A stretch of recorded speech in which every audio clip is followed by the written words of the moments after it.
cool. And so people are going to get to use the bridge one last time.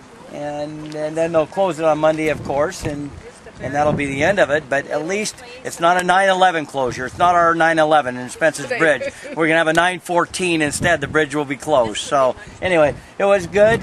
We had a lot of good feedback. A lot of people coming by with just the last journey to use the bridge today, which was sort of interesting. They heard about it on global TV or whatever, and they actually came by as a last journey across the bridge. They detoured to Spences Bridge. So it's a sad day in town, but you know, there's hope for the future. Highways was here.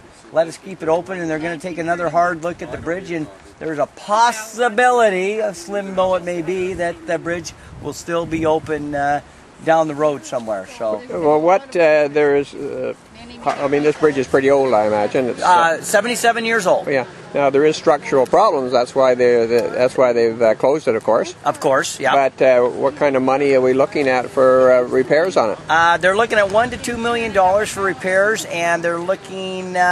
And what we're asking, though, is they can keep the same maintenance. Our contention is the same maintenance routine down by lowering the gross vehicle weight by use of height barriers. That's is our proposal.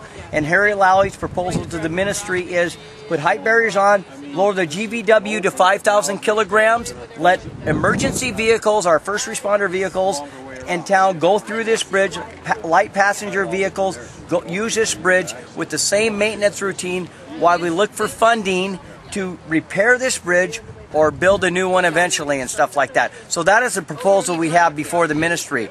Yeah, how have you had any communication with Minister Bond, the new highway minister? Have you had any feedback from her? Yeah, a little bit of feedback on the news and stuff, and we were a little upset because Minister Bond had some bad information fed to her, and she said the leaders of this community agreed to close this bridge 4 years ago. There's nothing further from the truth, because all the community leaders are the same today as they were 4 years ago, and none of us agreed to close this bridge. So Minister Bond got a little bit of bad info in, bad info out kind of thing on global TV, and we'd like to refute that right now, that just was never said by the community leaders. So she's had a little bit of feedback from her people, some of it not correct, absolutely, but we're hoping Minister Bond will also take a little bit closer look and how devastating this is to communities such as Spences Bridge. Now you say devastating to Spences Bridge. In what way? You think you're going to lose a lot of people are going to bypass Spences Bridge? I mean, Spences Bridge is not like it used to be when you had the steelhead fishery. I mean, it's suffering economically,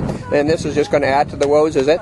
Absolutely, and what I'm saying economically is because what we have now is we did a toll count. We had a vigil here for 15 hours, 320 passes along that bridge, and 15 hours on Tuesday, which is not a big day. We cut that in half, and then we chopped off another 30, so we figure there's a little over 1,000 a week people that are going to be using Highway 1 and 8, okay?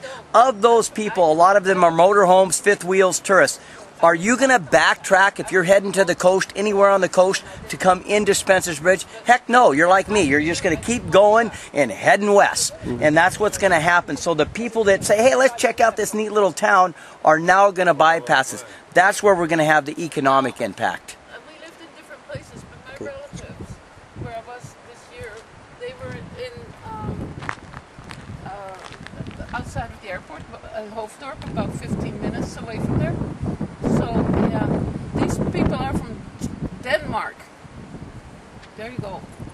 So they just came to look at the bridge, but the buses. We've had like a kind of a demonstration. Yes. We blocked it off this morning. Yeah, and you know, so. But I have fun. Friday morning is my morning to clean my house. I haven't quite made it. No. I've been here since 8 o'clock. Yes, yes. But it is time to go home. Did you block the bridge with this tractor today then? Yeah, the tractor and a van, and we had signs right across, so it was blocked completely. So, but I should show you. Well, no, you're filming me right now, right? And we talked to the Ministry of Transportation. The police were here. They were worried about if there's an accident on that bridge, if this one is blocked off, gated and all that, they need this access to this one. For ambulance access, a very good point, yeah. Yeah, and I think they have been given the key to logs. We also have our fire department and our first responder medical only. They don't do anything more than medical. It's all on this side. The fire hall is on this side. Now the fire truck, they've given them a key to go across this bridge, but it's going to delay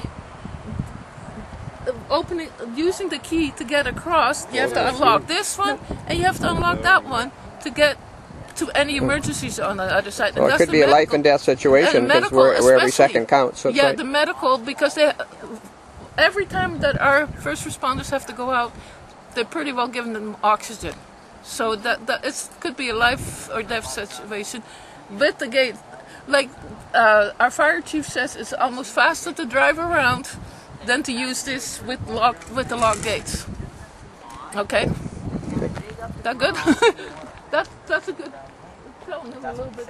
Yes, because he's a freelance reporter. He says he's just not sure that anybody will set up a gas station because the parameters are so incredibly difficult and stuff like that. So, you know, this gentleman was saying about our steelhead and you know, closing last year, and now the bridge closing, and this is the challenges that face us as just one thing after another, and they keep nailing the rural nail in the coffin kind of thing, and when's it going to stop? You know, I mean, we just don't know. We can't get lottery in town, you know, that's another thing. You're in a rural community, and we call the lottery because that's part of the social fiber of a rural community is the lottery. So one of the #1 requests, get tickets, get the Keno, get the BC 49 and stuff. We call them and they say, oh, no, we can't bring it into Spences Bridge. You don't have enough volume in your store. So because we're small, we can't get the lottery. Because we're small, the Greyhound bus won't stop here. You know, you're in a catch-22. You're trying to keep vibrancy in a rural community, and then you're being contradicted at every turn because you can't have a bus, you can't have a lottery, you can't have a liquor store because you're designated as rural, and so you're only an agency. You know, it's a pretty tough road to hoe, and you wonder why heritage buildings are crumbling in rural communities. This is the reason.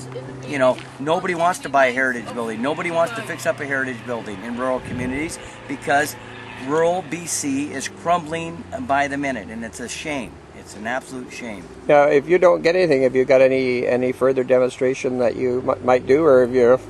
We have made some progress on this. We have been promised by MOT that they are going to do a further thorough inspection of the bridge, and they will meet with our community within a short time frame, we hope, and they will give us a detailed analysis of what is wrong with the bridge, if it is repairable, and how much it will cost to repair it, and if it's doable, what it would cost to reopen the bridge. That's our small glimmer of hope right now, that they follow through on their promise, and that, you know, maybe something positive comes out of that. Can you just give me your name? Steve Rice. Steve Rice, and your name is? Trudy Mingo.